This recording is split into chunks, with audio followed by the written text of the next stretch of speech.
All right, so we're thrilled today to have a special guest, Benjamin Ryan.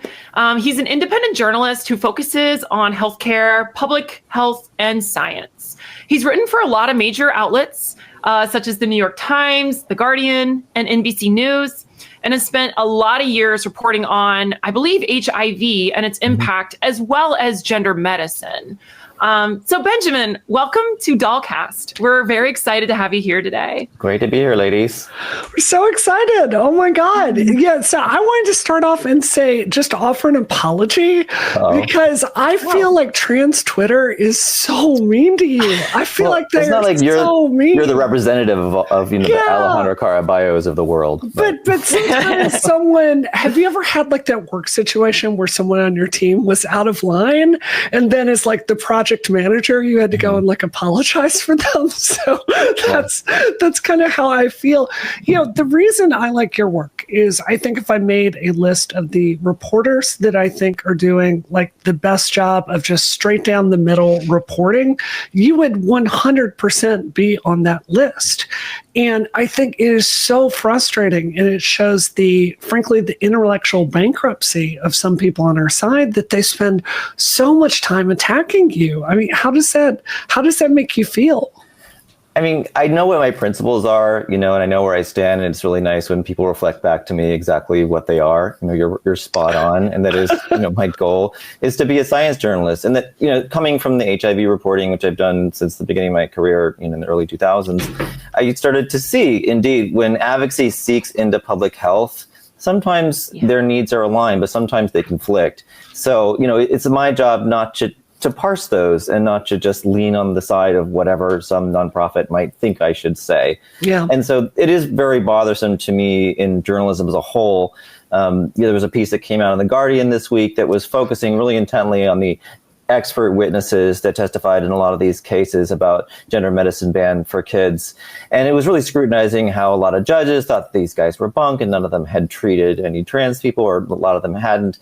And it was extremely frustrating to me for two reasons. One, the reason this article was running was because it was suggesting that if the Supreme Court validates the Sixth District Court's decision that the Tennessee ban of gender-affirming care for kids is unconstitutional, or is constitutional, that this would be, in effect, validating all of these expert witnesses that they don't like. But the case doesn't even really hinge on that, for one thing. And two, I've read a lot of the briefs, which I don't think this reporter has, concerning this case, and they're really not about the strength of the science. They're more about legal questions to do with whether transgender kids or kids with gender dysphoria receiving these treatments count as a class, if it's sex-based discrimination, or if transgender kids count as what's called a quasi-suspect class under the law, justifying greater scrutiny of the law, whether it discriminates. So it was just sort of an excuse to run these guys through the mill, and put them through the meat grinder and criticize them. But if you read the briefs, they don't really refer much to the expert witnesses' statements. They refer to the fact that in Europe and the United Kingdom and the Cass Review, that all of these health authorities have brought up gender-affirming care for kids under scrutiny and questions, whether the science is strong. And so, and you can see there's James Cantor is a sex researcher in Canada. He's been one of these witnesses who've gone and testified on behalf of a lot of the bans. And you'll see in an email that got put online by Jesse Singal what James Cantor said to the Guardian journalist. He said, all of these other institutions have come to this conclusion about the strength of the science.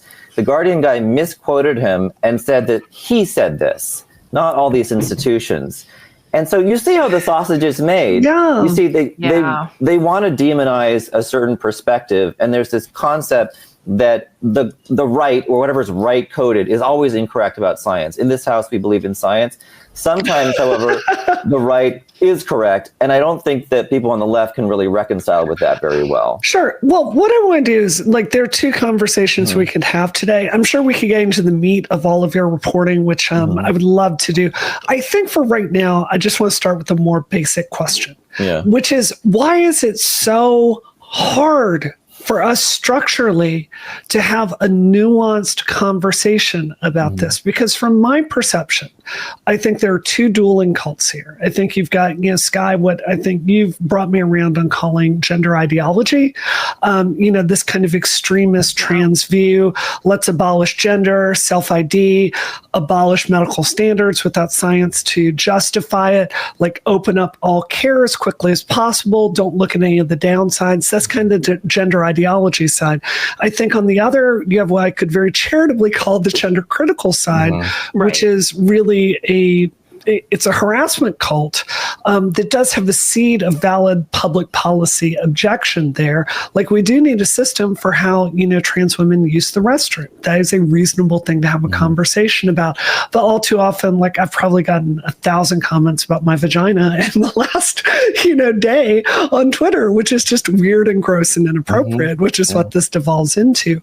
So, like, from your perspective, like, what are the structural barriers that you see for someone like you going out and just giving a straight reporting? Like, here's what the clinics are doing, here's what the times are, here's what the criteria are, here's who's funding it, here's the information. So as citizens, we can make a valid, like, public policy choice here. How can we, like, move away from the extremes and get to the meat of a substantive conversation? What do you need from the public to be able to do your work with less bullshit? I think I would say. I think that, two major factors, I think, have enforced extreme opinions rising to the top. And one is gerrymandering within congressional districts. So it makes it much harder for someone who doesn't have an extreme opinion to the left or right to win a primary, because all you need to do is win a primary. So I think that's a big part of the problem.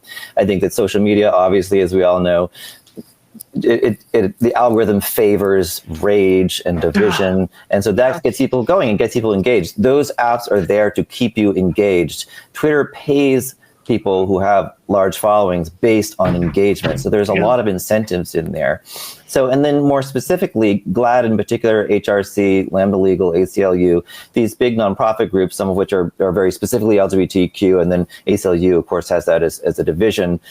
They're not out there looking for nuance. And I was listening the other day to Ezra Klein's podcast, and he was talking with some expert about this idea that the Democratic Party, that a lot of the local bosses, a lot of that work that used to be more within the actual Democratic structure has been outsourced to nonprofits. So I think that GLAAD is really effectively speaking for the Democratic Party. And when people puzzle over this idea, what is this? Kamala Harris never mentioned trans people on when she was out there campaigning during those 100 days that she was on the trail. And that's true. And then she was asked about it a couple of times and she evaded, with that idea of like, I'll just follow the law.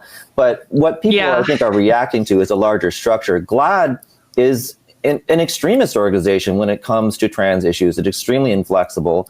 And then the way that it has come after the New York Times and other institutions, and me in particular, really is quite illiberal, and it suppresses an even discussion of this. To the idea that anyone, much less a major nonprofit institution that rakes in millions of dollars a year, should park a truck outside of a major news organization, as GLAAD did, with a sign that says the science is settled about anything, is completely amazing to me. So I have a pretty unique position. Back, hey, hey, Taff, welcome back. Yeah, welcome back. Thank you. It was 2 years ago that I really started getting invested in the trans kids issue and started reading about it all the time. And so I spent a lot of last year trying to find left-leaning liberal institutions, media institutions, to take my work. And they all said no. And the bottom line is they were all too afraid to. And what they're afraid of GLAAD, they're afraid of Twitter, they're afraid of the pushback. These people don't want to lose their jobs. And especially in a time when the media is shrinking, there are layoffs, people become more risk averse. And a lot of what editors are thinking when they decide whether or not to greenlight an article is we must protect the institution of our publication above all else. So it makes for less courage in producing, risky journalism per se. I hear you though, but I mean, don't you think there's a criticism for the other side as well? I mean, there is. I know you have faced all kinds of harassment just for like gendering me correctly. Like what my gender is on my driver's license. I do not see the same structural incentives for the generously calling them the gender critical movement. There's a real mission, I feel, to amplify science. Like, here's a really good example. You're seeing AGP used as a shorthand for degenerate that cannot transition well and never belongs in a women's space. Pervert. Right, exactly. And, I'm not going to say AGP does not have a difficult road at times, but, I think it's just inaccurate to say these are not people that need gender affirming care like a lot of, other trans people do. So I do not see that project working both ways. Oh, absolutely. And it's a big question of how much of the right, when it comes to the bans on gender transition treatment for kids, how much of that is authentic and a real belief that they are genuinely protecting children, and how much of that is cynical. After gay marriage is passed, all of those efforts to use that as a wedge issue died. Some time passed. Oh, here's another great issue that we can use to rally the base. Jeremy Peters wrote a good story about this in the New York Times last year. But I do think that those two things do overlap. And having spoken with some of these lawmakers, the way they talk about it isn't necessarily entirely in a way that you would consider pejorative or demeaning. It really is centered on the idea of protecting children from something that they do sincerely believe is harmful, and that they believe that the science backs them up. Sure. But yes, I think especially in England, the TERFs, trans exclusionary radical feminists, their movement is remarkably inflexible. But one can also argue that is being provoked from the left. These people, they were more flexible before, but they've been pushed so much that it has radicalized them. Yeah. I don't know. I feel like there's two extremes here, like we've been talking about. But I feel like what really bothers me is really the failures of WPATH, which I feel like you've really covered. Yeah. And it's undermines our credibility from the standpoint of oh yeah, transition can help some people. But when you have this approach that you can't challenge them, and you have to always meet in the middle, and you have people in situations that there's clear mental health issues going on, and you're still being okay, how can we get them HRT and get them down this pathway? It's why are you even considering the pathway when you could diagnose and treat these other conditions first and possibly rule that out? I felt like your recent article, I think it was the WPATH audio leak or something like that. Yeah, it was so eye-opening to this. It was really interesting. So what she's referring to is somebody leaked me a video from the World Professional Association for Transgender Health, or WPATH's recent conference in Lisbon. And it was just basically just a video meeting like we're having now. And it was a group of practitioners from a gender clinic in Connecticut. And they were giving case studies of 3 different cases of what they consider the more quote unquote nuanced, which was a euphemism that they were using for not too clear-cut cases of people who are most definitely gender dysphoric and transgender and would definitely be helped by transitioning medications. And so you see them dancing around it and just never wanting to admit that they were even thinking of saying no to people. One guy was on antipsychotic medication, another guy was bigender and hadn't told their wife that they had 2 genders and wanted breasts. And this was obviously going to create a serious problem at home that maybe this person should work out before looking into getting breast implants and taking estrogen. So it was very interesting to say that they call themselves partners on this person's gender journey. And the real question is, there's this history in medicine of the doctor being very paternalistic. So there's been a shift in recent years to try to move that more towards shared decision making. But the fact of the matter is, the doctor has the authority and they have the prescription pad. So it's not an even balance, but they're trying to even it out. But this is suggesting almost that the patient is really leading the way and the doctor is really in the service economy. So is there a role, and I know that you've spoken a lot about this, that you really support, Brianna, the classic gatekeeping that has fallen away in recent years, that like Florence Ashley, the law expert at the University of Alberta is really opposed to and says is harmful. And so that's the real debate of what role does gatekeeping have, and what role does the science have in telling us whether the gatekeeping is helpful or not. And there are so many unanswered questions, in particular about kids these days. Well, I think, Ben, this is where I'm really torn on this. So when I transitioned, I got out of rehab. So the hard drugs I was using, I was off of that. I was still drinking too much, right? Just trying to get these thoughts of being a woman out of my head, right? I wouldn't say I had depression, but I was really severe social anxiety. I had comorbidities, right? Now, the instant literally that I got on HRT, Like, I have not felt a need to drink a single day since completely. I could go out right now and go on a 3-week bender and just stop instantly. Like, the core cause for like that addiction, that social anxiety is treated, right?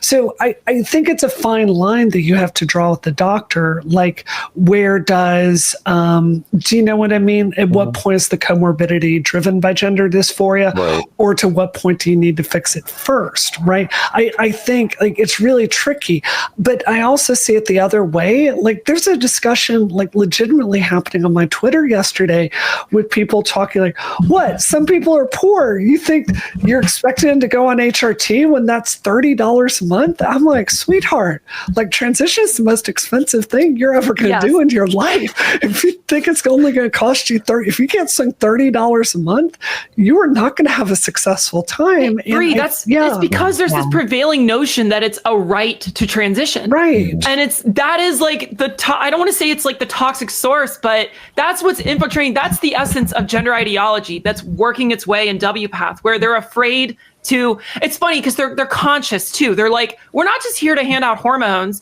We're here to help get an assessment on the drivers. And like, they'll play the language, but at the end of the day, they're too afraid to be seen as a gatekeeper. And so they're going to prescribe the medication, even if it's not a good fit. And there's other solutions that could be had. And it's like, the problems run deep. And I think it has a lot to do with this ideology. I mean, here's the thing. I think that the entire notion of trans rights is predicated on this medical argument that like the reason why trans women ought to be allowed to play in women's sports is because they have a fundamental medical need to transition. And it's not just like a lifestyle thing. It's not just like a cosmetic thing.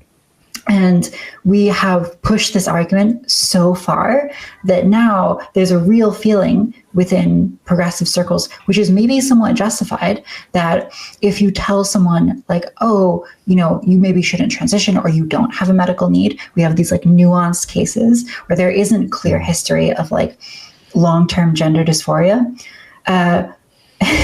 The political apparatus built up around that has basically made it so what you're telling someone is, you know, you have no political right to engage with this gender and no one needs to respect you because, you know, everyone else has this medical reason and you maybe don't. I really think that the solution here is to move towards a model which bases rights on freedom and self-expression and to enable people to express themselves freely, but then also with that, you have to accept certain consequences. Like maybe not everyone wants to gender you correctly. Maybe, you know, you don't get access to women's sports teams. Like you have to accept that trade-off. And we've just pushed so far in one direction, which is maybe acceptable for some people. You know, science, I think, is evolving on this. But it's so clear that we've just, you know, we've reached the end of the road a little bit on the political capital around this. I agree. What exactly is that? Oh, well, sorry, I just wanted to... I was going to say I wanted to hear from Kelly, so go ahead. Yeah. Well, I hear you guys keep bringing up the science, and it's just like, you know, I don't really know like what that is, because it seems like a lot of like the signs of gender dysphoria and diagnosing someone with that is all based off of things you say and feelings. I just don't really feel like it's advanced that much at all. To me, it's kind of like, how do you prove someone's gay? You know, you can't really do that either. It's just based off of someone saying, well, I'm attracted to this. So, I mean, I feel like anyone could go and follow the W path and like say the right things in order to get that diagnosis. And I think that's... And they do. They look up online. It's very common. You know? They do. I think when my parents caught me making out with that boy when I was 12, that was pretty sad. There was something going on. Yeah. Well, okay, there are like revealed preferences, right? Like people who spend tens of thousands of dollars on surgery, you know, it's a pretty good indicator that they really value this thing. And I mean, you ask like David Hume, he would say like, you can't prove anything, right? Like it's all like, maybe the sun will rise tomorrow, maybe not. You know, you're getting to like a real problem, which is, it's very hard to tell what's going on actually in someone's head. You know, how do I know someone's conscious? How do I know they see the same colors as me? Totally legitimate. But, you know, I think in medicine, we generally accept that like you can diagnose depression. You can tell, you know, if someone has gotten better by taking an SSRI. I mean, maybe it's not like the highest, you know, it's not like physics level of evidence, but I think that They're it's validated measures for measuring. Yeah. Right. Yeah. I totally agree. Totally. Brianna, you talked a lot about how the criteria in the DSM for diagnosing gender dysphoria has expanded. The bar has been lowered. Expanded is a nice word for lowered to nothing. Yeah. I think it's been shrunken, actually, where there's no again, Brianna, I don't think it's necessarily like a problem if people are getting easy access to HRT, but the problem is that the doctors are taking a lot of responsibility for that, right? So by prescribing it and making it this thing where like we expect the doctor to validate the gender dysphoria in order to give out the prescription, you know, suddenly we're not treating it like cosmetic surgery. Mm-hmm. Suddenly we're treating it as the doctor is actually staking like a claim that this person needs this medication to improve in mental health, and they need to be integrated in society as a woman in order to feel positively, to live a successful life, which maybe that's not necessarily true for all cases. And so, you know, I think this lower level of evidential standard, that's okay, but we need to be really honest if we are lowering that and say like, okay, you know, freedom to control your body, but like maybe that doesn't extend into other people's freedom. But also differentiating between the ethics of an adult, somebody who's in their late 20s, let's say, who has been gender dysphoric for many, many years, versus a child, you know, who hasn't even gone to puberty yet, hasn't had that kind of sexual awakening that might help them reconcile with gender versus sexual identity, if there's a push and pull there. And I think a lot of people look at this fairly simplistically. You know, M. Gesson had this quite famous now op-ed in the New York Times this week, in which they argued essentially, which is they had also said to David Rebnick in the New Yorker interview last year, that kids make all kinds of decisions. And I think that that's a real false equivalence. And in the New Yorker, they referred to things like joining the ROTC or taking a lot of debt for school. And Gesson was trying to argue essentially that the Republicans being concerned with the long-term fertility needs or potential of young people is a kind of control, you know, on the par with banning abortion or, you know, Putin controlling people's reproductive rights. And I think that's missing the forest for the trees a bit. It's not that they're trying to control, but they're trying to preserve this person's options for what has been long considered a human right, given the mistakes that were made in the eugenics movement and sterilizing the quote-unquote mentally incompetent, that sort of thing.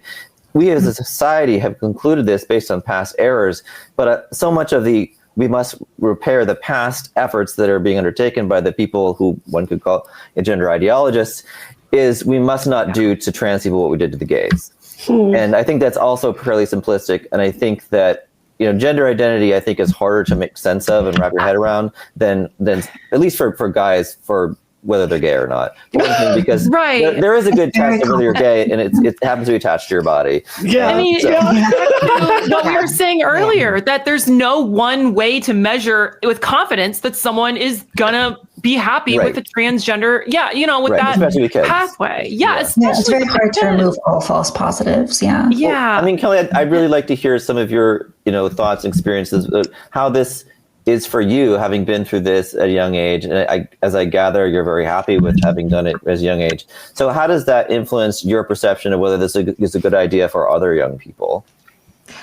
It's a tough question for me, just because, you know, I like to think I'm one of the lucky ones, just because I've seen so many people that did transition at a young age that did regret it. But then at the same time, like, you know, people on the far left will present me with quote unquote evidence, which I'm not sure how valid it is or not, that, you know, the majority of people who did transition as kids are like me. They don't have regrets.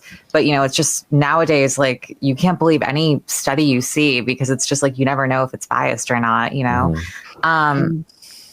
I kind of disagree with Taff a little bit when she says HRT shouldn't be gate kept, because I do feel like it's just caused so many issues. Not what I said. I'm okay with less gatekeeping as long as we, you know, responsibility falls on the right people. Yeah, I don't. Yeah, go ahead. I just kind of feel like you guys are so like, oh, well, adults should have access to it, but kids like shouldn't, and that's like a lot of people's hard line. At least when I see a lot of right-wing extremists talk on Twitter.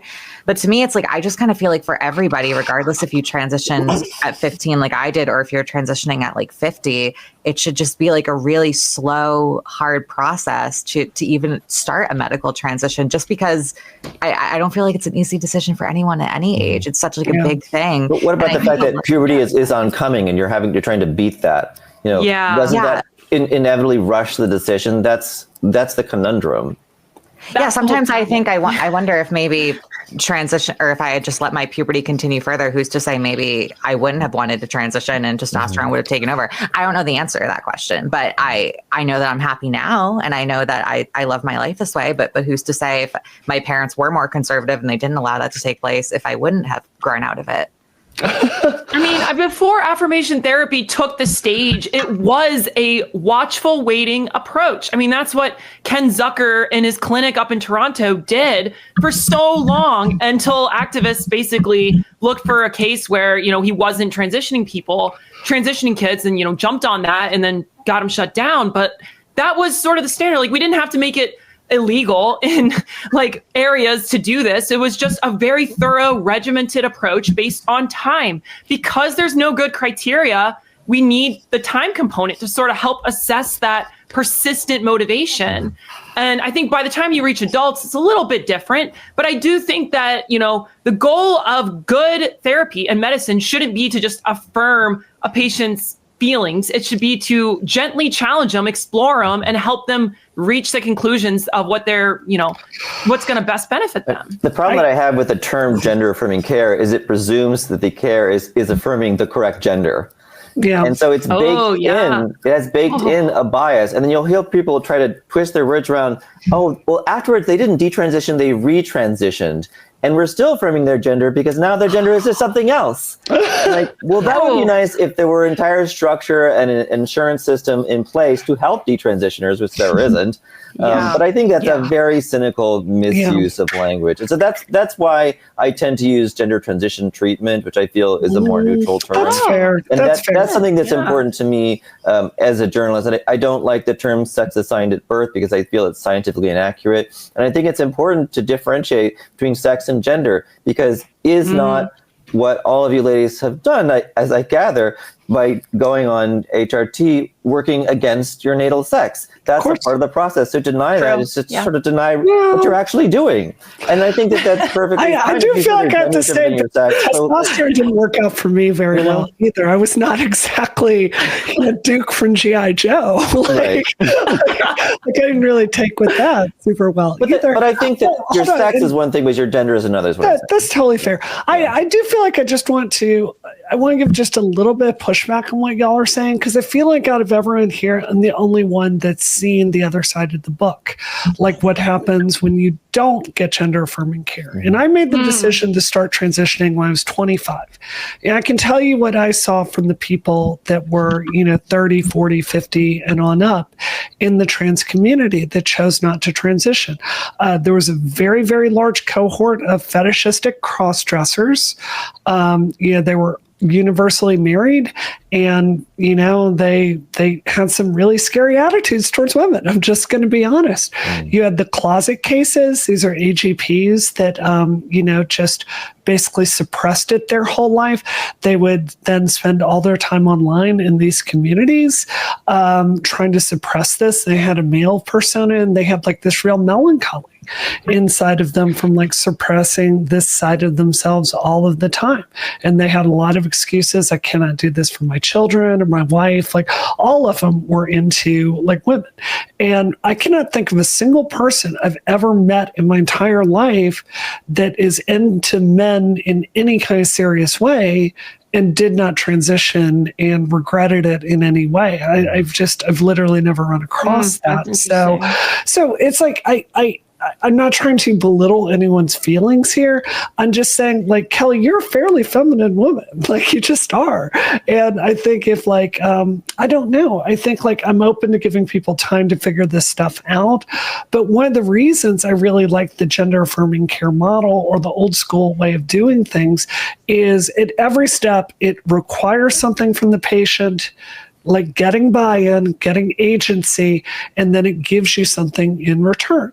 You commit to 3 months of therapy, then you get hormones. You get on hormones, you can then go to a doctor, take that agency, get your endocrinology check, see if levels are in the right way, then you can start RLE. Do RLE, get a full-time job, then you can start looking at vaginoplasty. So I think like this is something I would really love to stress to all of y'all is I really thought like you've got to understand it was an eye blink ago that insurance did not cover anything. Like I paid for every dime of transition myself. And I always thought the moment Obamacare covered vaginoplasty and FFS and hormones, I thought that would just be utopia for trans people. And I thought we would all end up well adjusted. It's clearly not happened. And I think about this all the time. Why does the trans community have so much more opportunity to go live better lives than ever before? Anything I ever dreamed of in my whole life. But we are more chaotic and more psychologically unhealthy and more miserable than ever before.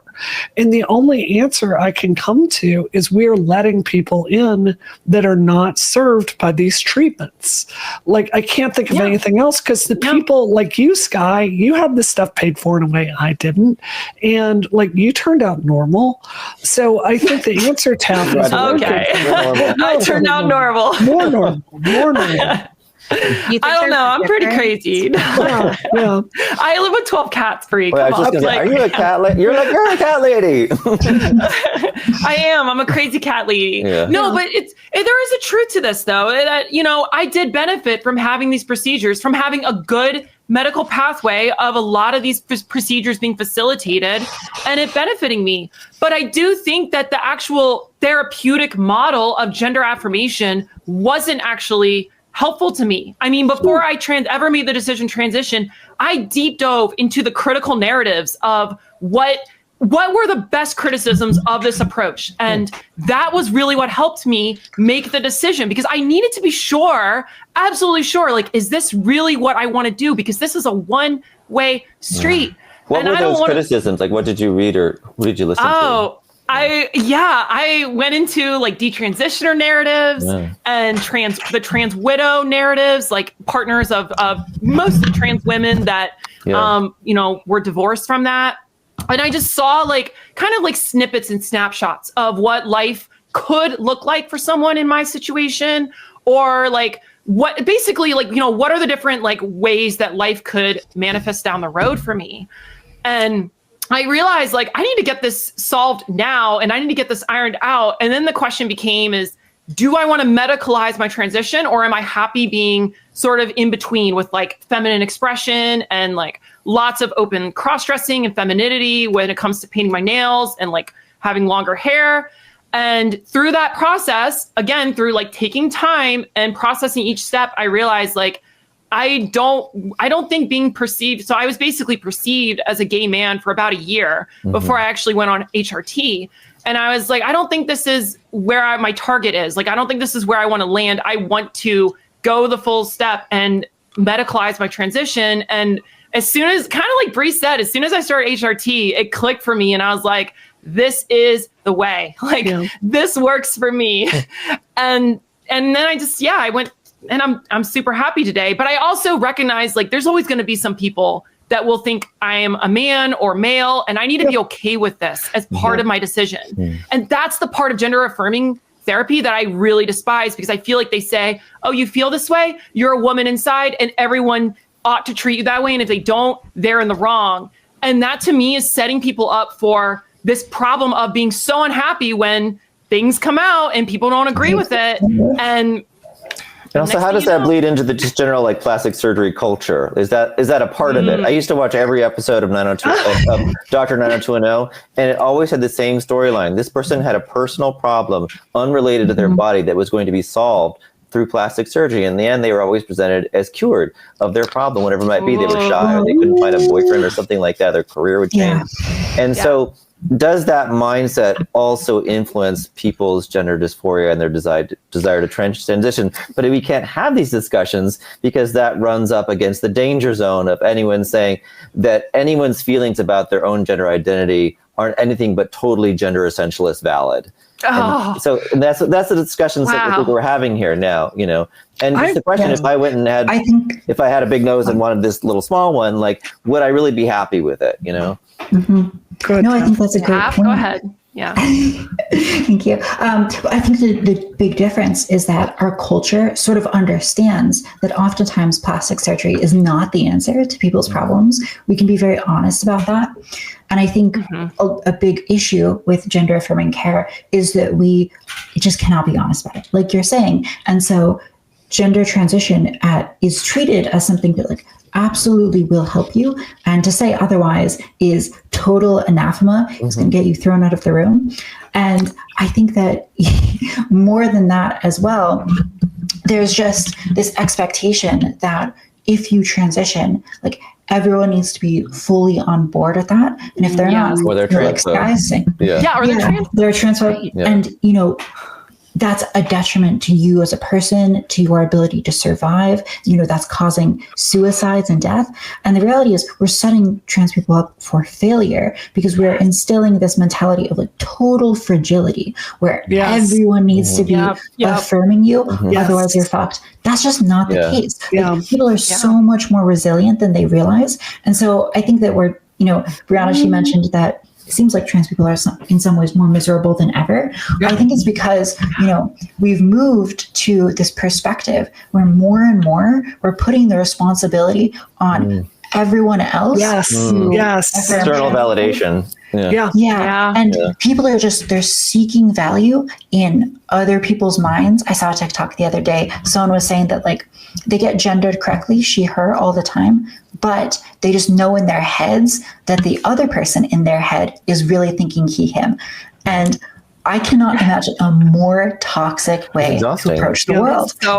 Where you're engaging in this mind reading and it's not even good enough for someone to refer to you with the right pronouns. You need to like know that in their head they believe it. So a few things I would say. So Laura Edwards-Leeper, you're probably familiar with her. So she was part of the team that imported the Dutch model to Boston Children's in 2007. The first clinic ever to open to give pediatric gender transition treatment.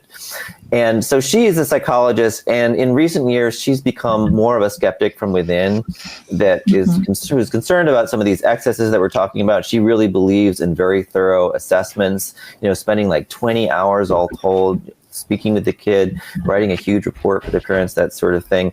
So I asked her for an article I was writing for the New York Post recently about what the future of the trans movement for kids is in the United States. And I said, you know, if it comes to pass that because of the insurance climate, legal climate, that kids aren't going to be able to access blockers and hormones increasingly if they want them, how is that going to impact all these kids? And she said something that totally amazed me. She said, well, I've worked with a lot of these kids who can't get these meds either because of the state law or because one or both their parents says no. And eventually they come to terms with it and they just realize they have to wait. And my jaw hit the floor because this was something like totally normal to hear, but you're not allowed to say it. That these kids, you know, by and large, will be resilient. And this narrative that they will definitely kill themselves bothers me so much. And I speak this as somebody, I spent much of my life suicidal. I know about this feeling. It is the worst feeling in the world. It is a constant drumbeat that you would be better off not existing. It is extremely painful. But we know from suicide research that talking about it in a simplistic way and discussing a simplistic cause and effect can influence people's suicide.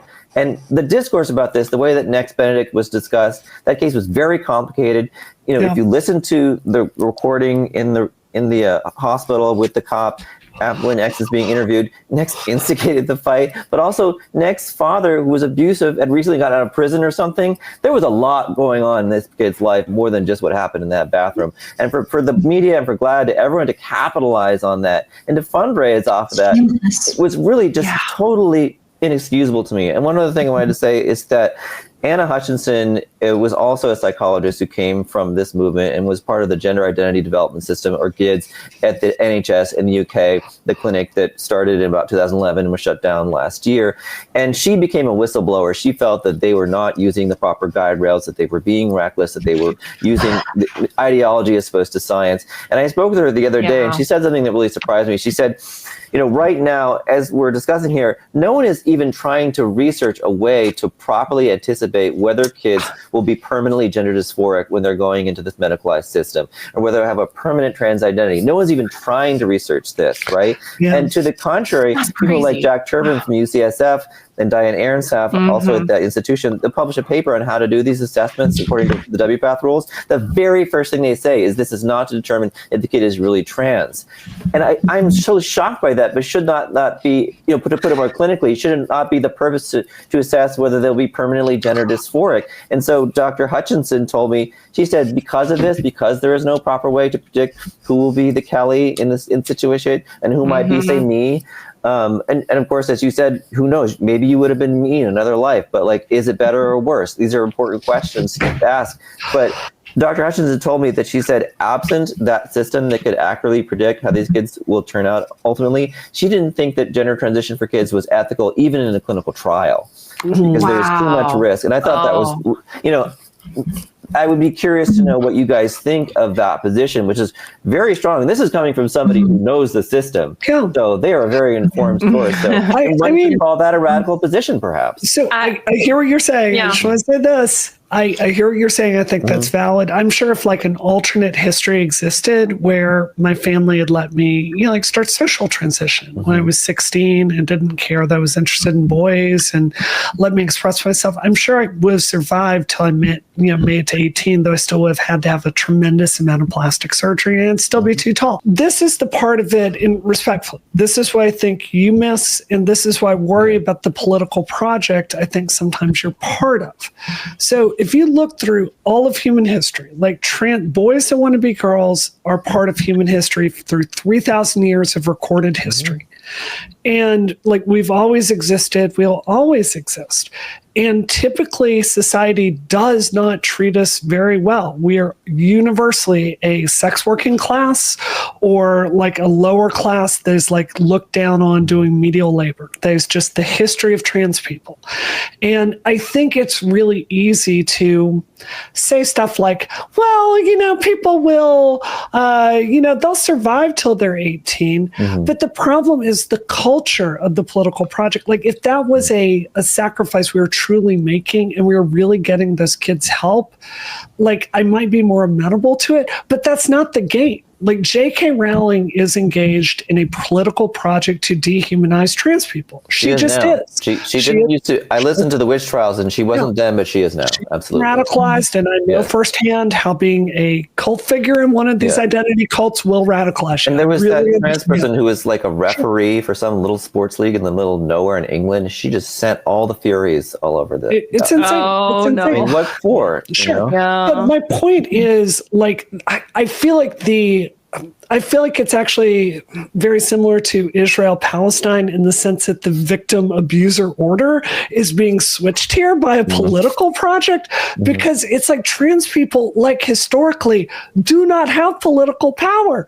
Trans people historically are. They're arguing that in the Supreme Court right now. That is a key argument about whether they count as a quasi-suspect class, women. Women are counted as quasi-suspect class, which means that if there's a law that discriminates against them, it's a much higher bar to cross to say whether or not it is a valid form of criticism. So that is up for debate very much in the highest court of the land right now. Yeah. Well, I wish they'd been smarter about the case. Clarify, I don't see myself, I would hate for people to think, and many people do, but that I'm a part of a political project, and that I'm arguing on behalf of Dr. Hutchinson or Dr. Laura Edward Leeper.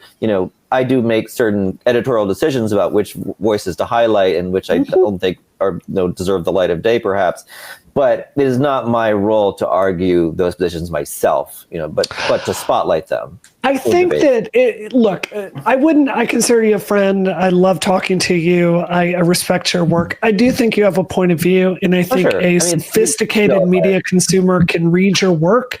And like the person you just chose, like you wrote an article with me in it as a dissenting voice, and then you chose to put the person you just mentioned that said those kids will survive if you make them wait till 18. Right. You dedicated like 3 paragraphs highlighting them at the end. And to me, that reads as, this is my point of view. This is the conclusion the reader should draw.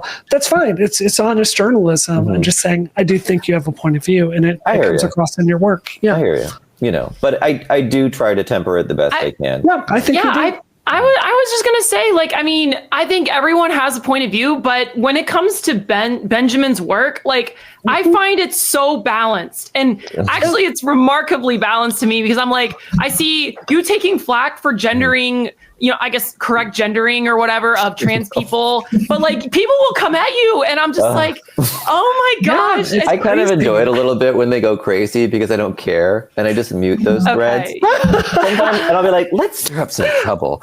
And I'll just say, it is unkind to misgender transgender people. Yeah. And it'll get 500,000 views and 1,200 angry comments. And I'm just going about my day. I don't hear it, and because I also don't care. And they say we're gonna unfollow and block you, and I go and block a lot of them because you people are just annoying. I mean, if nothing else. Yeah. And I really disagree because, and I agree with that since that is my sincere belief that it is unkind for me to call any of you men. For one thing, would require so much cognitive dissonance. I'm looking at you and men? No, that's ridiculous. So, wild to me how it flipped from it was 180 because it used to be, you're not allowed to misgender a trans person on the platforms. And now it's the other way. And it's this language policing pendulum. Well, what they're saying is that if I call any of you she, I am making a political statement about your sex. Therefore, you have a right to be in the following single-sex spaces, and that is a threat to women. That's the extension of that argument. I don't agree with it, that slippery slope. And I think that's when you hear people like Veronica Ivy or recently Zoe Zephyr saying, I am a biological woman, that's a political argument that is saying I am totally inflexible about the argument whether I have a right to be in these single-sex spaces. And I think that causes a radical reaction from the TERFs. We're going to start calling you he, because we don't think you belong there. And that way you can't have a nuanced discussion about what's the threat if you're both just peeing? There's stalls, there are other people around. Is there any evidence of these horrible attacks that you're discussing even happening? Or is this just a boogeyman, Do you have any place to say that trans women are biologically women instead of biologically female, just in the sense that, we are born with the dysphoria that makes us feel like we are women? So not to say we're female, but just being born with that dysphoria biologically, not that's we an interesting way of putting women. I think we need language, as I was saying earlier, just to be clear of what sex versus gender is. So what I think I'm hearing you say is the way I would put it is that your gender and your sex is different. And that's part of the problem. That tension is what causes the dysphoria. And then the HRT or just cross-sex hormone, so however you're going to put it, that's to work against and to reconcile that conflict. So to me, it's illogical to say that the sex is different because then you wouldn't need all that treatment. You wouldn't have to have had all this plastic surgery. You just would have been a woman. I think, Ian, Kelly, I know you can agree with me on this. The grossness of the way that TERFs and gender criticals talk about my body, it is beyond anything any man that found out I was trans has ever spoken to me before. Kelly, I've seen them do this to you, do thread hundreds of comments talking about if you have a vagina or not. Yeah, I think a really good analog would be what if someone had breast cancer, had reconstructive surgery, and someone going with them and going well, do you really have breasts? Can you really call an implant a breast? You had you had all your breast tissue removed. Are you really a woman? I mean, it's look, I understand that this is something surgically created, but it's really none of your business. And there's no need to say stuff like this. really What do gross. you say to Yeah. the argument, it is my business if this person is naked in front of me and has a penis in That's the fair. locker room? So what do you say to that? Well, I don't think any cis woman should ever see a penis in a locker room. That is beyond, like, the fact that that's even on a table shows how crazy the ideology has gotten. When I transitioned 20 years ago, you never would have found any trans woman that ever would have even been in that space pre-op in the first place. So the fact that that's on the table today just shows how entitled and male-coded this version of activism is. Like, I don't identify with it at all. I'm post-op. I don't even use like locker rooms. And it's like, it's not that I'm like afraid or like for political reasons. I've just got that still like 12-year-old shame about my body. Do you feel like that's never maybe you gone still away. don't belong?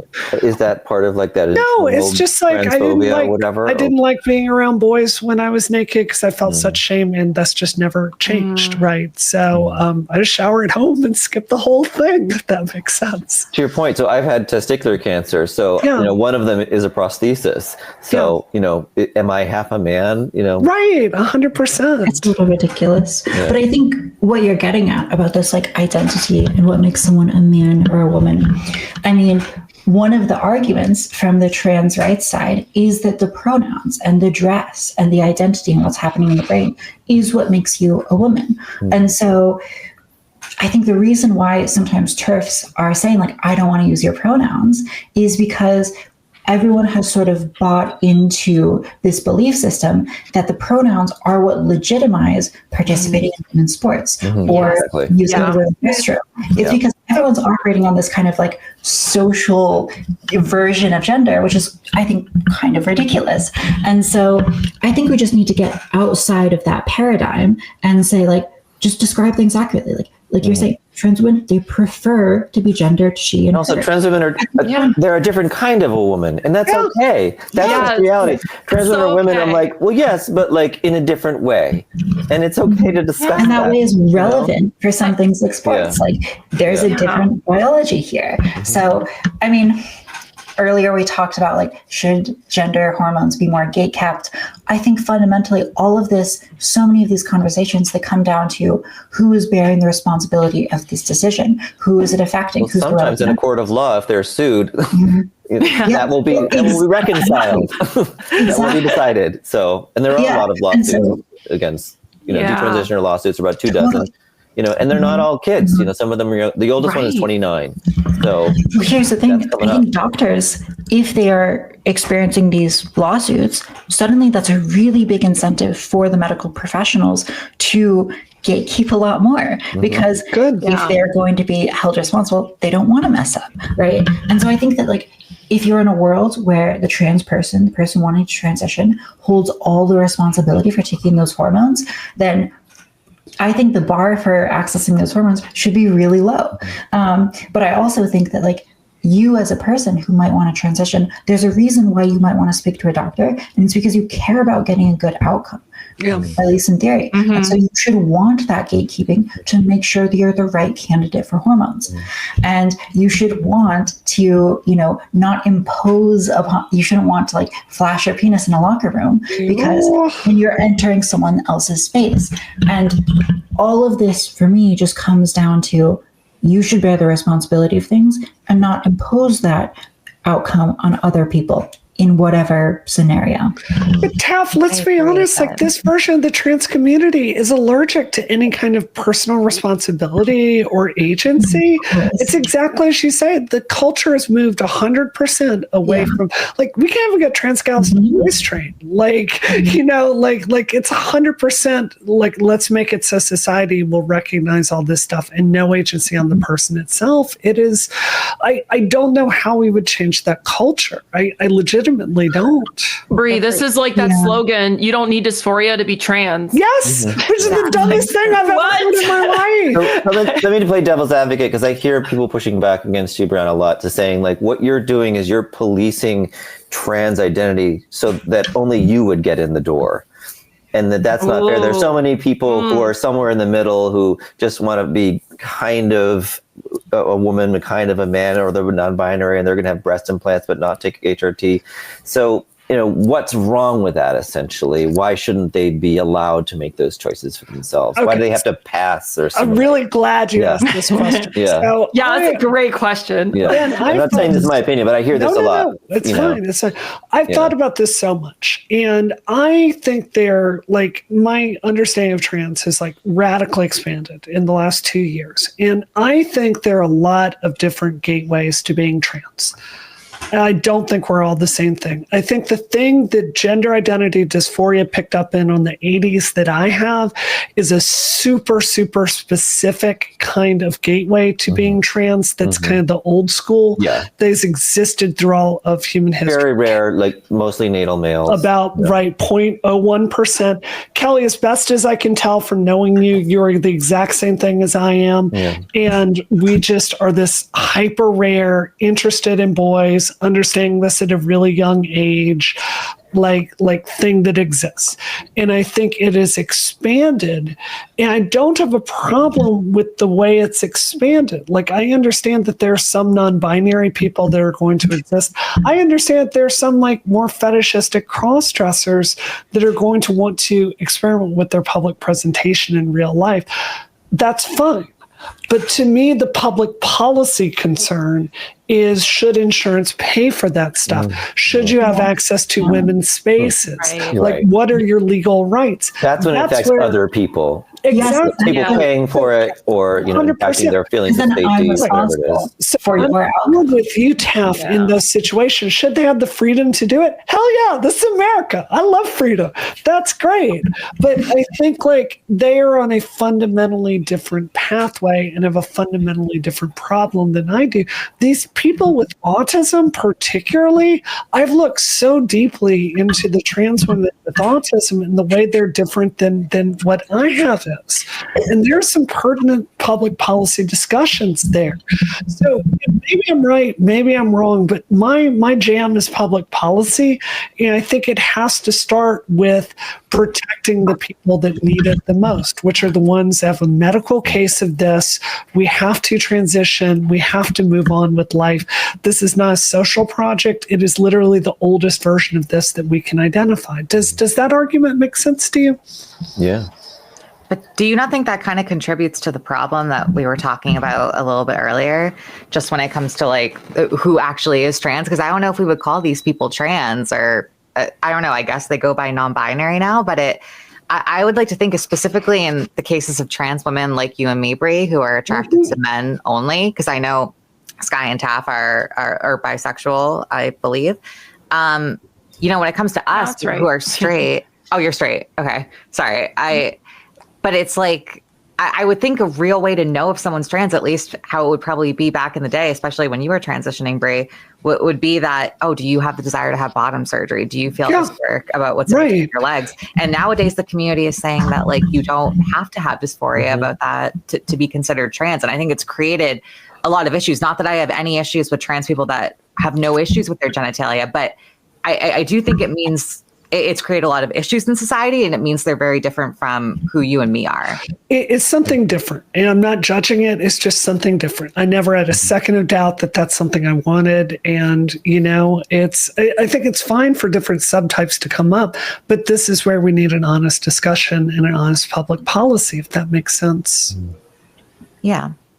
No, I agree with you on that. It's just I think especially when it comes to young, trans women transitioning, like M to Fs that are under the age of 18, I think a huge way to confirm that like they wouldn't have regrets in the future, especially if they are only male attracted, is to know if they have dysphoria with their genitalia. Because if they don't, I feel like that leaves a lot of room open for them to have regrets in the future. Yeah, right. And these are the kind of questions that are not being asked on purpose by the establishment. Yes. They're ruling that out. And I find that very surprising, because it would make perfect sense to do just what you're saying.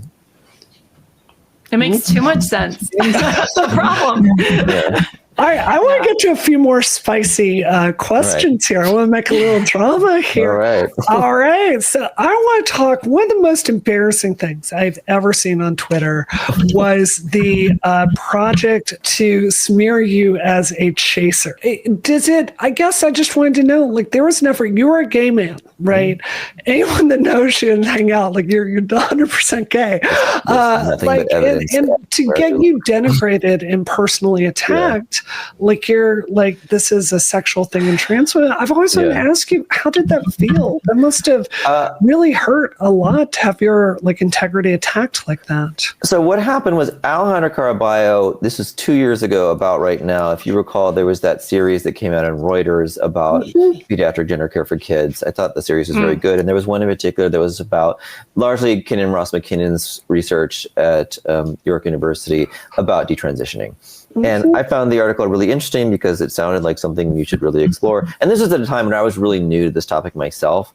So I went on Twitter and just said, gee, at the time I had like 12,000 followers. So it's kind of a bigger account. But I said it would be good to encourage this kind of research. And Alejandra Caraballo found me and just started railing on me.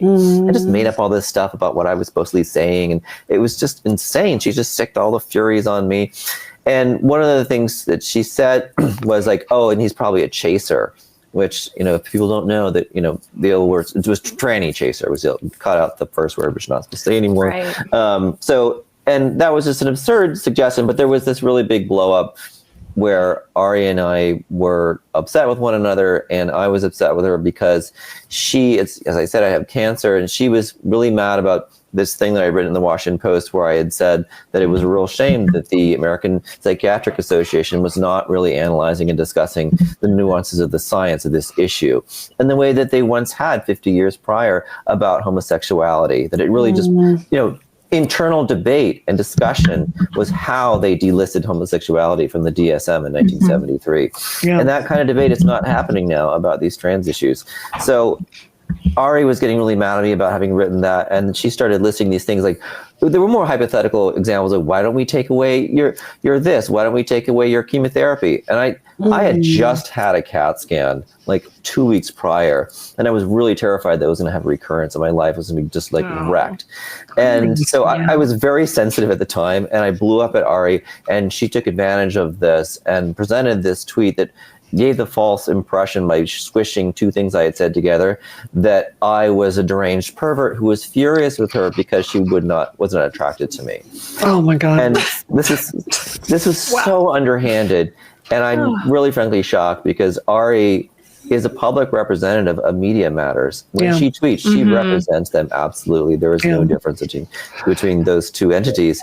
And for her to behave that way in public was totally shocking to me. But Ben, she's done the same thing to me. She took a tweet I made to this California case. She has files in everyone. They get these things. It's for the ready. They keep them on file in case they need to use it against 100%. you. But what I was going to say is for Ari and me, I put out a tweet talking about that case in California, which is basically saying that if teachers find out that that a child is trans, that they can't socially transition that. Hold on, let me finish. That child at school secretly, like behind their back, and they need to alert the parents. Now, I thought really carefully about this. And I understand. I went through most of my adolescence terrified that I was going to get outed.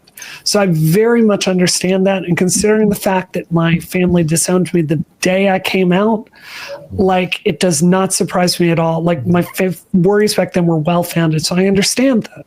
But I feel very strongly that you cannot say both ways, that socially transitioning children at school is innocuous, and this is a very dangerous thing where people need health care from. It's either got to be one or the other.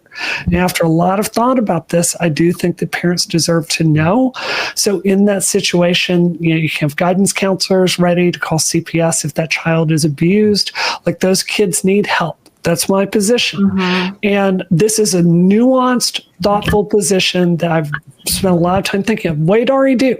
She took that first paragraph talking about like the parents need to be notified and left out all the context of it and destroyed my reputation with a certain crowd, which was a fundamental exercise in dishonesty. And this is my problem with a lot of the trans public figures, that they are exactly as extremist as Gamergate or, Free Palestine or a lot of these other like social media cults that have risen up. It is not a force that's in the interest of pursuing truth, if that makes sense. Absolutely. It's vile political ideology that's ultimately self-serving. It supports an activist class that benefits from ratcheting up the temperature of the conversation. The end result is that we're further away from the truth. Trans people end up hurt, and we end up pissing off a lot of people. We alienate people. We alienate a lot of people, and it's all to line the pockets of these activists who aren't helping us. And it's very tragic to me that people they implicitly believe that trans people need these people to survive, and without them we're just going to be thrown to the wolves. I don't think people realize just how toxic and destructive this whole environment is. And I think it caters to that vision of what gender ideology wants at the end of the day, which is to replace biological sex and law with gender identity. Exactly. And it's an illusory, it's an illusion, really, because it's never going to be tenable in actual real life. And this is where they'll play to that script. That's what that whole, that whole sphere of trans activism does, is it plays to that script and it promises this. And it's like, look where it's gotten us. Trump is now elected. There's so much backlash, and it's only going to get worse as long as this vision is being pushed. There's a few things Brianna, I think it's important for people to recognize that law and these policies in schools in California is not a kid quietly telling their social study teacher that they think they may be trans. It's if the kid socially transitions with a new name and or pronoun. That's what the real consideration is. And I was discussing with somebody just in my own personal life who's involved with the school, and what this person said is, we as the school are in partnership with raising these kids. We have to have an open dialogue with these kids. And this is something that really crosses a certain Rubicon where we have to inform them, because especially if we're talking about kids that are suicidal, and there are uniform policies in place to protect kids against abuse at home. So you don't need a specific policy necessarily to protect against that, because there's already such a thing as mandatory reporting. So, and just to go back to the Ari situation, to answer your question, the onslaught that I received as a result of her mischaracterizing me in public was so wholly damaging to me personally. The stress that I went through, it was, people ask me what's it like when you get dragged on Twitter like this? And I almost don't want to tell people this, because it just gives them fuel to say, you really can't upset him and ruin his day. But it's an out of body experience. I really often don't even feel I'm within the room. It is so surreal to have that many people trying to ruin your life and to ruin your job and to try to get people to not work with you and that sort of thing. So yes, Ari, you really messed up a good period of my life very successfully through unbelievable dishonesty. And for that reason, though, I'm not ashamed of anything. I didn't do anything wrong except for lose my temper in a situation which was very, very valid, considering that she had brought up my own health history, especially in a time I was really vulnerable about that. So. And then you say it's unkind to misgender trans people. How do you balance that? That's amazing to me that you can still, I don't know, not take the backlash position. Luckily I don't take it personally. I made a mistake in losing my temper with her, but other than that, I know my side of the street is clean, and I respect Ari's right to be a woman and that sort of thing. And I have absolutely nothing against that whatsoever, but I don't respect the way that she comports herself. This is a bigger problem, don't you think, that trans people have with the media? Because look at the way, what's the woman that wrote the gender clinic story? Emily Bazelon for the New York Times. The way we treated her. For the meat grinder. That was a great story. It was a fantastic story, very sympathetic to her. We were wildly abusive to her. I have not seen her write anything about trans people since. Is there, I'm asking you if you can share, is there a reluctance of legitimate reporters like you to touch these issues? Understanding how 100%. There is terror in journalists and there's terror in editors. And those terror, they're different sort of motivations, journalists don't want to have their reputation run through the mud. Once you step over that line and you say anything slightly critical or perceived to be critical about gender medicine, you get a page on Andrea James's website. Yeah. So she has this hate website, and there are pages of everyone who's ever done anything wrong, the way she sees it, about the gender world. And if you're really bad, you get this ghoulish cartoon of your face. I haven't hit that level, but she calls everyone an anti-trans activist, and no one knows for sure. There are theories, which I don't want to say out loud, about why this is, but she has somehow effectively manipulated the Google algorithm so that those pages are very high on your Google search for your name. So we're talking about professionals who work in media, who are psychologists, who are parents. I had a person tell me that page about them, they're a professor, is very concerning for schools. Like if they were applying to like a private school for their kids, or like their parents, the parents of their kids' friends might look them up and think that they're evil. There is an entire system out there to terrify. And somebody recently criticized me for being hyperbolic about this, for describing this as a cabal. But I'm sorry, but it is. The reason that people like me are few and far between is because they're terrified of losing their jobs. They're terrified of their reputation being dragged through the mud. They don't have the personal strength to stand there and to be just absolutely destroyed online. I grew up under the tyranny of a household bully. To have somebody who spent their entire time around me to tell me that I was worthless and should disappear and never be heard from. I barely spoke at home as a child. Unless I was alone with my mother, I did not speak as a child.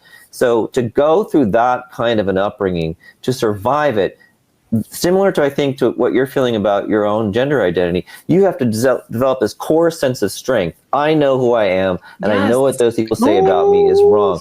And I think a lot of people, like, my brothers will sort of beat on me and be like, this is for your own good. Like, we're building you up to be tough. And in a way they were right, but like, thanks a lot. It's not the best way to learn those lessons. But like, I can take it in a way that a lot of other people just can't.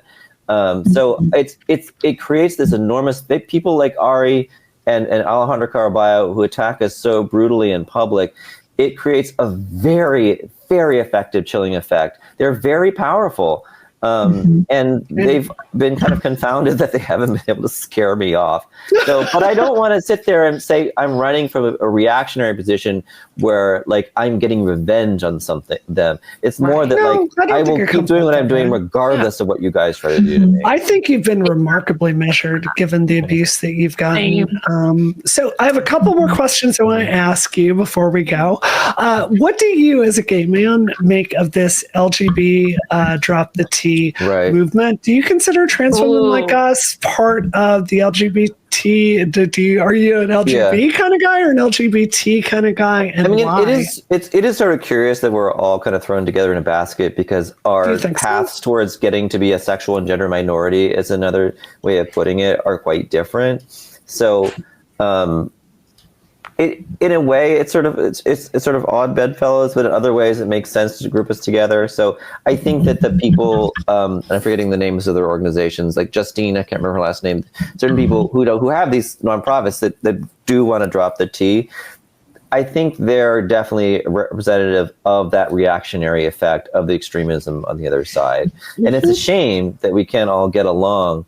But at the same time, I think what I hear from a lot of lesbians in particular is they're really concerned about the way that the lesbian community used to be is being degraded slowly and divided.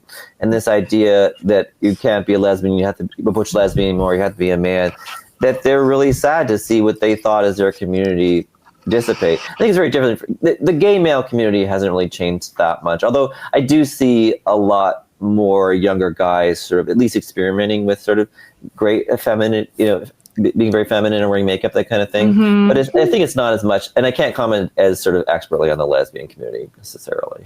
So it sounds like a very weak endorsement of LGBT to me.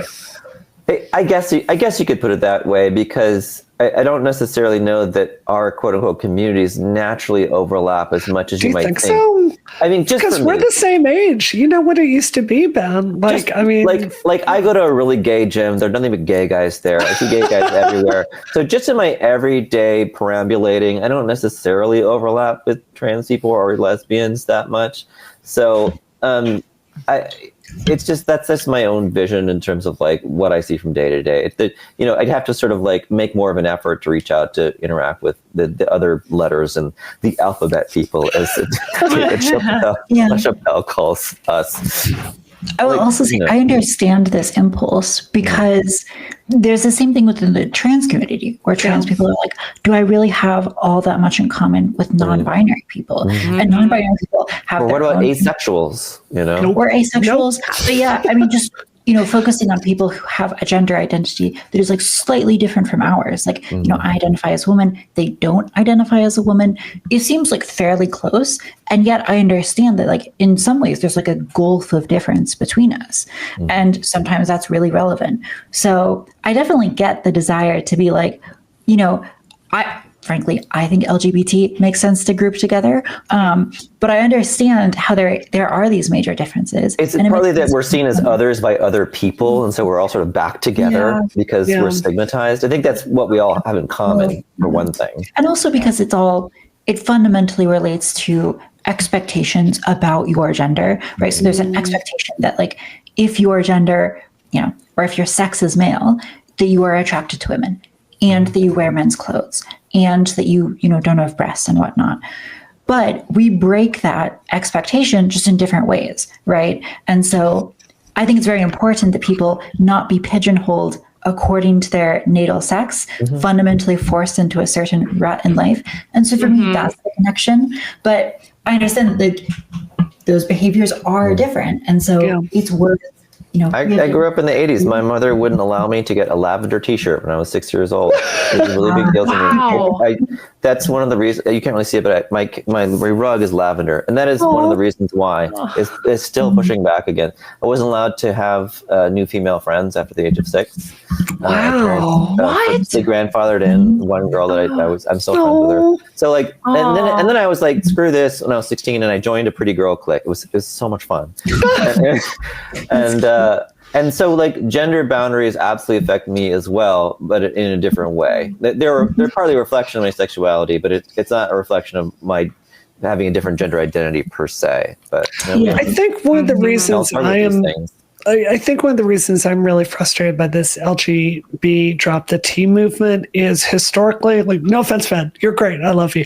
But historically, gay men have been really shitty allies to trans women. Like, if you look for the push to gay marriage, legislating this in states, I invite anyone to go look at the history. What is the first poker chip that the gay men running HRC threw in the pile with every single opportunity to push gay rights along? It was us. It's kind of like the suffragettes, pushing aside the needs of Black women. Exactly the same. Interesting. Shirley Chisholm in the 70s and all that, very similar. Now, I want to be clear. I see the way that lesbians are treated by this iteration of the trans movement. It horrifies me. Like if you're into women, like, God bless, no judgment. But the way it was when I transitioned is there was an understanding that you needed immense sensitivity about entering those spaces and that you were not entitled to be there, that you could earn your space there with a certain threshold of behavior. But like when I see lesbian friends of mine talking about like people on these apps talking about, sucking their girl dick or whatever, like, it is horrifying behavior. So I understand why the trust has been broken. But I think, again, historically, I feel like there's this reversal of the victim order here. And historically, trans women have been treated like shit by LG and B. And it's like, this is the time where we really, really need that solidarity, because I am connected enough in Congress to have an inkling of what's coming down the pipe. And this is going to be a hell of a 4 years for us. So it feels very self-involved, if that makes sense to you. So a little piece of history. So in 2015, when the Obergefell decision came out of the Supreme Court that legalized same-sex marriage across the country, I went down to Stonewall here in New York City. There was this great rally. It was really exciting and lots of speakers. And I always like to say that I was there at the moment that the trans right movement really grew out of the old gay movement. And it was like the fifth speaker, and it was a trans woman. I don't know who she was, but she got up and she was pissed. And she said, all right, you gay guys, like, you got what you want. Don't you leave us in the dust. That's right. And in New York State, the Empire State Pride agenda was solely devoted to trying to get gay marriage legalized, and they succeeded, and they closed down. And that enraged a lot of the trans rights activists in particular, because they felt that they could have remodeled themselves. And then that in fact is often a criticism of GLAAD. We've seen these arguments that, GLAAD should have just shut down because, gay rights, they're fine now. And then they had to go into the trans stuff, and now they've gone bananas. But it really, 2015 was such a turning point. That was right when the Time Magazine article came out with the trans tipping point with Laverne Cox. I was horrified that day. I wish that had never come out. Tell me why, that moment was really when what we see now as the trans rights movement begins. And it was the next year that what's called Section 1557 in the Affordable Care Act, that the Obama administration changed that to say that you can't discriminate on gender identity just as with sex. And so that, as you're saying, was how the Obama administration made it so that there was much more insurance coverage for all of us, as you were referring earlier. So tell me, why do you have a problem with that, Laverne Cox? I met her once. I was once in a show with her, and she was so lovely, I just want to say.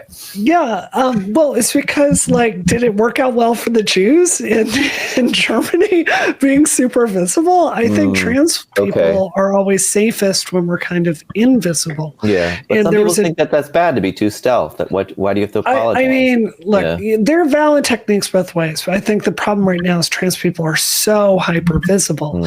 And my life was much, much better when people weren't thinking about this all the time. Like, the amount of information people have about stuff like dilation is just astonishing to me. Or understanding the testosterone markers, like brow ridges. This was not common knowledge 10 years ago. So I think it's so much harder to pass today because people are so much more tuned into the issue. It's kind of like how AIDS made people talk about homosexuality all the time in the 80s. 100%. It was for the better in the end because we had to discuss it, but in the short term, it was absolutely terrible. Yeah. All right. Anyone, Taff, I kind of cut you off. Did you have anything you wanted to say? Or I've got one last question if you don't. I guess on the note about suffragettes and Black women and the sort of desire to cut off one part of the community as at least a bargaining chip or something. I think it's one of the reasons why I feel such a strong need to defend non-binary people or people who are AGP, autosexual. I think, or people, who just have lower dysphoria, right? I think that fundamentally there needs to be an argument that is strong enough to protect all groups, right? To say that only white women should get voting rights. I think it's fundamentally a weak argument. And it's much stronger ultimately to defend voting rights for all women, all people. And all people can be different, and that's okay. And not tolerate, but celebrate difference, which I always want to say. Yeah, totally. I think you sort of kick the can down the road if you just, advocate for white women. So I feel that very strongly. And that is just a big part of my approach to all of this, is trying to find that position that is more true to what's actually going on here. And so that's why I talk so much about freedom and responsibility. It's hard. It's really complicated.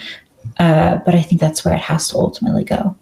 I think that's fair. I think it's sometimes hard, if you're in the public policy space, because what are the public policy proposals being pushed by serious people for non-binary people?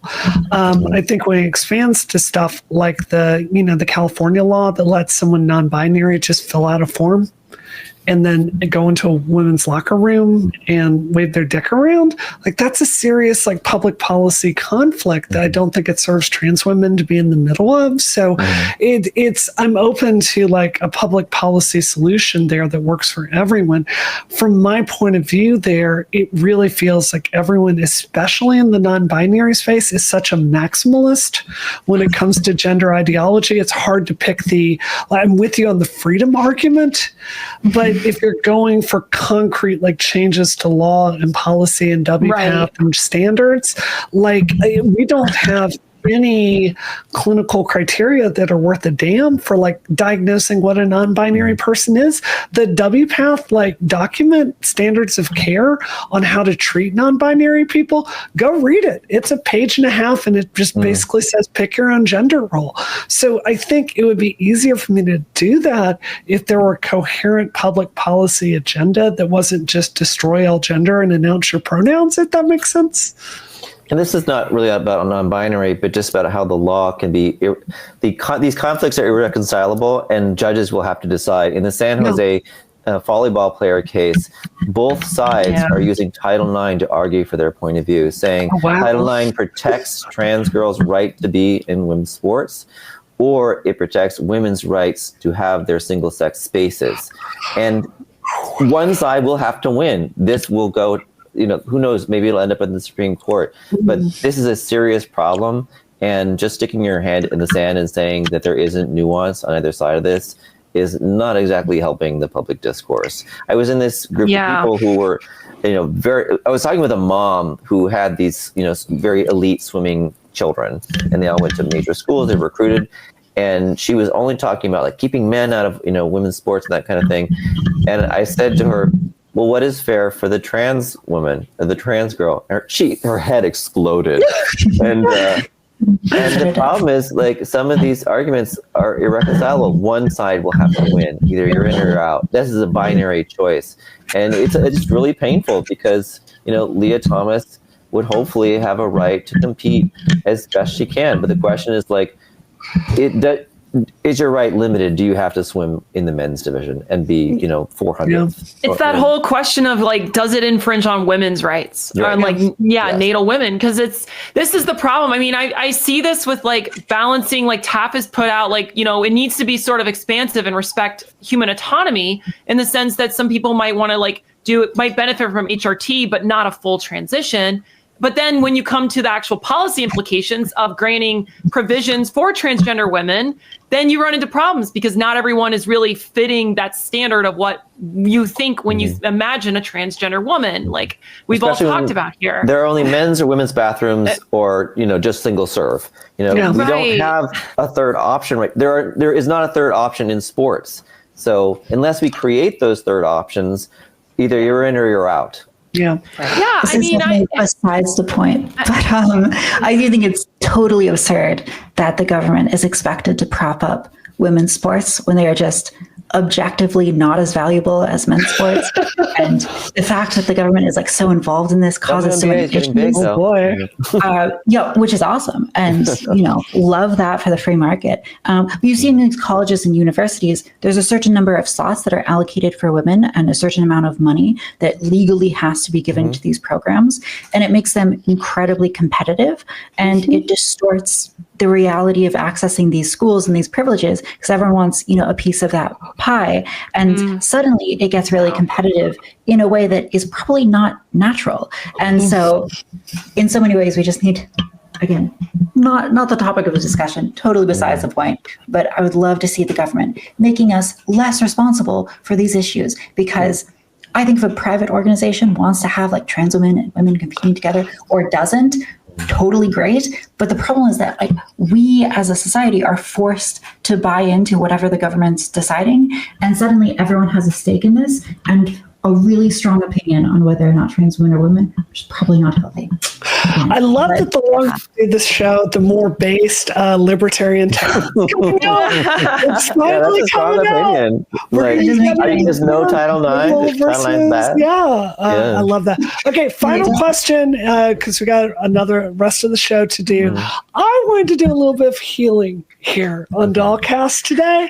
So the same way that some people were showing showing tweets out of context that you had made, Ben. I was in a tweet thread 3 days ago where someone was attacking my girl, Kelly Cadigan, on Twitter, saying that she had an issue with gay men with the tweet she had put out. So, Kelly, I was wondering if you could just give Ben a little bit of context. I don't even know what you're talking about. So, Kelly, I had never heard of you until this June when I saw your video where you're like in the car and you're saying all gay men should transition. And if you don't recall, that went very viral. And so I don't know you. I didn't know if you were joking. And some people have said that you are. I myself was very shocked by the video. I found it very hurtful. So if you were joking, okay. But so I would love to hear from you of like what you meant by that video and how you would like people to have interpreted it. What were you being ironic? I don't even know. It was my response to kind of just the LGB drop the T situation. I just kind of shortly after that video, I made like a whole like stupid logo for like T drop the G. It's great. It's never too late. Just because it was just my response to them and how foolish they sounded. I obviously don't think all gay men should transition. I appreciate that because out of context, I had no idea. I don't know your general persona. So I didn't know that. I was really very shocked. Wait. So are we not going to Ben's house after the show and we're gonna like tie you down and transition? In a way, though, I thought it was valid because the LGB drop the T movement, they're essentially saying that people like us, right? Like you were making an ironic we should statement. Go be gay men, right? Instead of just like being trans women. So I was like, okay, well, if you're going to say that, I'm just going to say you guys should be forced to be trans women, especially if you're bottoms. I appreciate it as a form of performance art in that sense. So now I get it, but at the time I really didn't. So I don't know how you add that like a little like asterisk in the middle of your video. This is a joke. I'm being ironic to comment on the social mores of our time. No, that's half the fun. Half the fun is letting people think it's real. You're a provocatrice. Okay, to be fair though, Ben, I have known a few gay men to have an acerbic sense of humor that's a little bit dark. Oh, sure. On occasions. I feel like Kelly can make a joke or two and it doesn't like I really appreciate that. And now I kind of like the video in a way because I appreciate that you were being really wicked and I kind of like that way of just like stirring the pot a bit. So it's when you came the way you were behaving, you were purposely coming across as an airhead. Like the way you were talking, Yeah. And so now I understand that you were being really sardonic. So I appreciate that. Yeah, I'm sorry that if it came across in a way that like we have a healing. I love this. Wouldn't it be amazing if like Alejandro Caraballo watched this whole video and they're like, they're all getting along. He's not really a transphobe. What will I do to destroy him now? And, all this kind of thing. So I don't know. All right. Final thoughts, anybody? It saddens me that when people think of the trans community, those are the names that come to their mind. Like, I feel like that's so commonly heard. And like, we should want better research in trans medicine, like in gender medicine. Yeah. I want better research. I want to know the people that stand to benefit from this transitional treatment because there's too many detransitioners and they seem to be growing that are coming in and saying, oh, it's all a facade. It's all wrong. It's just harmful to the body. And it's like, look, I know there's risks to estrogen. I researched those in depth. That was the whole point of like doing that, exploration before I transitioned. And I still wanted this treatment. And I fully recognize that, there may be some harms long-term, but I'm still happier. And I would rather choose this than I would have before. And I want that. And you chose, you felt the balance was on this end, you understood the risks, Right. Because I had that informed. I was informed. And it's like, that's actual gender medicine, like informing people and giving them a little bit of breaks to, like, I hate to say the word gatekeeping, but a little bit of that is healthy. It's good.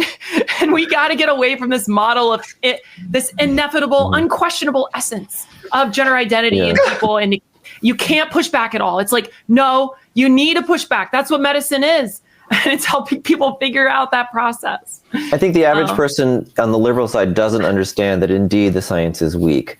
They think that that's just a smokescreen. Oh, the science is weak for everything. And like, yes, for a lot of things that don't come with these risks, because the risks are so high, the known risks about infertility and sexual dysfunction, therefore that raises the bar. And I don't think people on the left understand how uninvested the research endeavor is in answering a lot of these questions. They're not interested in creating more effective, quote unquote, gatekeeping or psychosocial assessments, is what they're called. In fact, they're interested in degrading them and getting rid of them. Boston Children's used to allot 20 hours in 2007 to 2006, about 14 or so, for the psychologists to assess these kids and to write the reports on them. That got whittled down to 2.5 hours by 2018. And this was kept secret until it came out in a court case last month. And that's really telling when they're telling you Michael Hobbs will go on his podcast and say, oh, there's no evidence anyone's rushing these kids. The first clinic to ever do this, Boston Children's, is the most prestigious pediatric clinic in the world, if not possibly in the world, but it's definitely in the country. If they're doing it in 2.5 hours, that's one 2-hour appointment with kids and then with their parents. How can you not call that rushing? It's amazing to me. I hear what you're saying about the evidence, though, Ben. I feel like this is put out there, though, to like it's not my fault. It's not the trans community's fault that for 40 years, the main people willing to do research about this are shitty, underqualified grad students, like doing surveys to pass out to undergrads, and that very little NIH money has come out of here to do hard studies. Like, if anything, this is, I feel like it's twisted around as this argument against the trans community. The way I interpret that is this is how little anyone has given a shit about us. These are the best people representing us. Thanks a lot, guys. Yeah, you're not bringing your best. I mean, honestly, it's like sometimes I'm not going to give his name, but there's a mutual friend of ours, and he'll often put out critiques about the level of evidence-based medicine for trans healthcare. And like, I understand it. I hear you. But like, where the hell were you 40 years ago when trans women could have used this stuff? We are out here. We've been trying to survive, and many of us have not been, like, for 40 years. So like I wish you'd stop talking, not you, but I wish people would stop talking about us like we're just pulling this out of nowhere. Like, no one has been helping us. It is insane. Yeah, it's not an indictment on the trans community. That like it's really hard to get these studies, and it's very frustrating for like all trans people because we want the strong evidence. However, it lays because we want people with gender dysphoria to live happy, healthy lives. How do we help people? That's what it boils down to. Yeah. And if therapy is fully necessary and we need that plus transition, whatever it works out to be, we need to know that. And it really is just this like activist group that does not benefit from helping us. They benefit from continually pushing a certain conversation and narrative and attacking and destroying people like you when you're willing to like maybe raise a flag, quite frankly, in defense of us and in defense of people who might end up as detransitioners. We need people like you, frankly, the only kind of people who I respect, who are willing to actually take a stand for something real. I mean, it's amazing to be in this group of you women, to have such a nuanced conversation like this. Like, this is what we need all over the place. Like, I really hope people watch this video. I think people would get a lot out of it. And for one thing, just witnessing people having a dialogue, we're not strangling each other across the airwaves, No. But granted, we also don't have points of view in here. Like, if Alejandro Caraballo were here, we would have a different dialogue. Wouldn't that be interesting? Like, I would totally do that. I would totally... And that was one of the things I had been just discussing with Ari before she blew up at me and I blew up at her in the spring. I had just reached out to her and said, why don't we have like some sort of a webcast where we have people of different points of view? She was not okay with that. I don't want to divulge just totally private conversation, but she turned it down. Let's just put it that way. And that's a shame because that's what we need and not, character assassinations on Twitter. Yeah. That's not progress. I do want to say, Ben, like, I don't think I would have Alejandro on the show. Like, when we were designing the show, one of the things we decided, like, as a group, is we didn't want it to be shouty. Like, I love me some Destiny. I watch plenty of those things, but the world does not need another like drama-based, like conflict-heavy, show about trans issues. And I have people that reach out to me all the time asking to be on here, and I look at their social media and I ask for video clips of them discussing this, and I'm like, you can't be an adult. And that goes both ways, like for the gender critical side and the trans activist side. So if you're going to be screamy or you can't act like an adult and defend your positions, this is not a show for you. Like so, would you have Nancy Mace on? Yeah. Oh, I'm sorry. What's that? Nancy Mace? Oh, yeah, 100%. Yeah, she's had quite the performance this past week.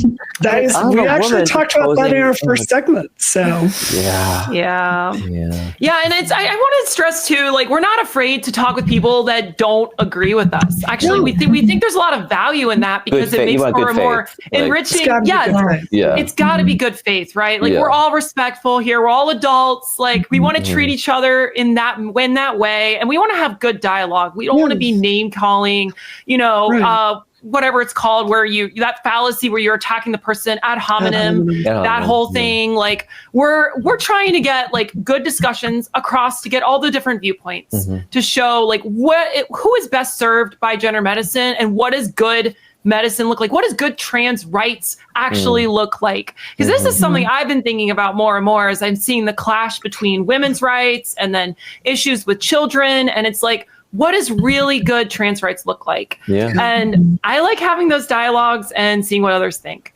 I mean, look how Kelly or Brianna disagree with me. It's like, it's so quiet. I never feel cut down. Exactly. But I think it's so valuable. Like, I love when they do that, because that is how we create something that is better than like just my, beliefs or just theirs. It's greater than the sum of its parts. And I think it's so important to have the conversation fundamentally predicated on a respect and a desire for truth. And it's hard to do that if you're talking to someone who's totally dug in, who's willing to use those personal attacks. So podcasts are a little bit more interesting when they disagree. Like if I hear R.S. Wisher disagree with Andrew Sullivan, I love that. One of the things I just like the most about Michael Hobbs's podcast is it's filled with this. Yeah. They always agree with one another. And that's just paralytically boring for one thing. Well, it's very easy to talk to you with respect, Taff, because I adore you. I think you're literally the best. So the 10% that I disagree with you on, I don't want to disagree because I don't, but there it is. But no, it's good. Yeah. You can disagree without disrespecting. No, of course. That's ideal human interaction, So, oh my goodness. All right. So Mace could do that though. Would she be able to have an argument in good faith? Because I feel like I would be very interested to know. I would be very interested to see that conversation. Let me work on magic. We'll see what happens. Reach out to her. Like, that could be really big if you got her on here. Like, you would get a lot of views. Nothing else. I know a lot of people, Ben. That's all I'm going to say. All right. I think that's a good place to end it. Ben, where can people follow your work? Okay. So my Substack is benryan.substack.com. X and Blue Sky, Ben Ryan Writer. My website is benryan.net. Thanks a lot. I want to thank you. You wrote the best description of me in one of the pieces you ever wrote. I really hope someone goes and edits it into Wikipedia, where you're like, nice. Brianna Wu is not here to make friends. Well, what I said was, you could use that old adage about reality TV, that she's not here to make friends, but she is. I mean, you're trying to bridge these gulfs, and sometimes that's not possible, mind you. And because you say things sort of from the middle, you offend people on either side, and that alienates them. And what can you do? But like, ultimately, your central purpose right now is to use the voice that you still have, considering you have this health condition. It's just like so. It's so sadly poetic. It's stealing your voice. Like, you're in a rush to use that while you still have it. And I think that's really beautiful. Thank you, Ben. I appreciate that. I think what you're doing is very helpful too. And I think you're one of the best allies the trans community has. And I hope every single trans person watches this and gets the fuck off your back, because it's not appropriate. Let's get some straight reporting. Part of the job, but it's unpleasant. But like, it doesn't have to be as personal as I know where my heart lies, and I think at the core of this, if you are a decent human being, what you say is, especially about the kids issue, like, how do we best care for these kids? These kids are here. They're very distressed in different ways. And we want to have a system that can best care for them. And the best system is one where there's daylight and transparency. 100%. And we've not seen that. And we've seen the W path has not been transparent, and behind the scenes has been manipulating their guidelines unscientifically to win court battles and to get insurance coverage. and that they Yep. themselves are fully aware of the weakness of the science, and that that's not just a trifle as it would be if you gave a kid some Tylenol. Oh my you know? goodness. All right, you're gonna have to come back on Dollcast. This is not gonna be the last time you're here, Ben. Yeah, this was amazing. Yeah. Thank you You so guys are much for great. coming. I'm really glad, Kelly, that I figured that out, that you were joking. And now I think it's kind of awesome because I have that sort of, sometimes I like to stir the pot too. So it was a kind of performance art that was very political. So now I find it fascinating. Yeah, no, I'm glad we I sorted love that it. out. I really did, because I was actually very upset. It was hilarious. It is hilarious. Now I understand the context. But, Well, if you know Kelly, Yeah. I didn't. I'd never heard of her, so that was why I was like, who is this little twerp? A lot of people took it and blew it out of proportion, out of Yeah. context. So, Right. like, yeah, The boy's like, how could I not, since I didn't know you? So that's kind of Right. like Yeah. what the wall you're up against when you're trying to do something like that is if people don't know who you are, they don't get the joke. Per se. Amazing. So. All right. Thanks for coming, right. Ben. I'm gonna remove you Bye, from everybody. stage now. yeah. Talk to you Thank soon. you. All right.